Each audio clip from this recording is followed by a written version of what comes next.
আমার কাছ থেকে যদি মানুষ একটা উপকার না পায়, সে কেন আমার উপরে আস্থা রাখবে, কেন সাহায্য করতে আসবে? কয়েকদিন আগেই তো আমি তাকে গুলি করে মেরেছি। এখন এই জায়গাটার থেকে একেবারে 360 ডিগ্রি টার্ন আপনার, যে টু বি পিপল ফ্রেন্ডলি, এটা তো একটা হারকুলিয়ান টাস্ক অ্যাকচুয়ালি। আমি ওই দিন নিটোরে গেলাম, তো বলতেছিল মানে হি ওয়াজ অ্যাকিউজিং মি, স্যার কেন আমাকে গুলি করলেন? আমি তো শুধু ভ্যান চালাই, আমি তো কোনো কিছুতে সাথে পাচ্ছে নাই, আমাকে কেন গুলি করলেন?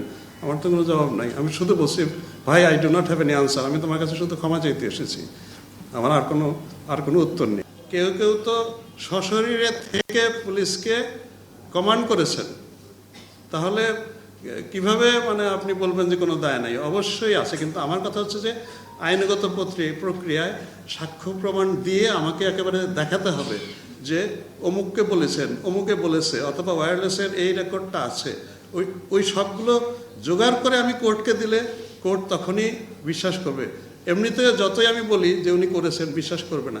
ওই প্রক্রিয়াটাই কিন্তু আমরা we are on that job. আমরা খুবই এইসব ব্যাপারে আমরা, যেহেতু এটা একটা স্পর্শকাতর এবং এত মানুষ 1,500 লোক এই কয়েকদিনে, বাংলাদেশের ইতিহাসে কেন, এই অন্য কোথাও এই সাবকন্টিনেন্টের ইতিহাসেও তো বোধহয় এরকম নাই। যে আমরা এগুলো আন্তরিকতার মাধ্যমেই চেষ্টা করছি।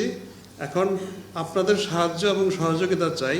আপনারা জানেন যে এরকম একটা চেঞ্জ ওভারের পরে আমাদের সক্ষমতার মধ্যেও কিছুটা ব্যতিক্রম ঘটেছে। মানে সব সময় সঠিক লোকটা সঠিক জায়গায় দিয়ে আমরা এখনো সারতে পারিনি।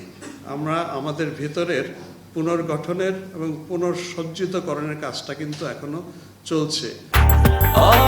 ব্রেকফাস্ট, টিফিন কিংবা স্ন্যাক টাইমে মজাদার আয়োজন মানে অল টাইম ব্রেড। এখনকার সরকার তো ট্রান্সপারেন্ট সরকার। এখন তো এরকম না যে এই কাজটা করো, এটা চেপে রাখো, প্রেসকে জানিও না, কিন্তু এটা করে ফেলো।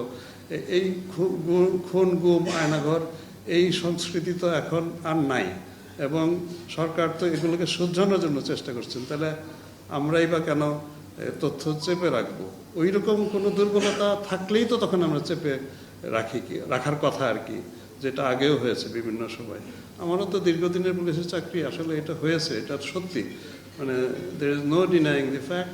কিন্তু আমি অন্তত যতদিন আছি চেষ্টা করব টু বি কি বলে ওপেন টু ইউ। এবং এর মধ্যেই তো আমাদের কত ধরনের যন্ত্রণা, আমরা মানে বন্ধুরা মানে এই সীমান্তের ওই পার থেকে আমাদের নানান ধরনের করছেন। আমরা তো মানে এই সরকারের উপরে এটাও তো একটা বিশাল একটা তাই না? ওনারা তো রাজনীতিবিদ নন।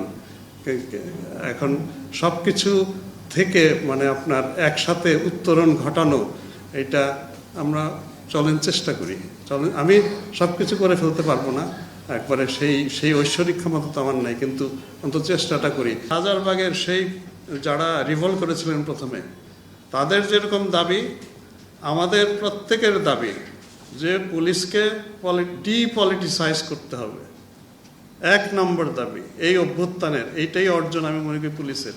এই উদ্যোগটা পুলিশ সংস্কার কমিশন কিন্তু নিয়েছেন। তারা কিন্তু সুপারিশ পেশের সময় এই বিষয়ের উপরে দীর্ঘ এবং আমি মনে করি যে প্রণিধানযোগ্য ওনারা সুপারিশ দেবেন, যাতে আমরা যেন রাজনৈতিক কর্তৃপক্ষের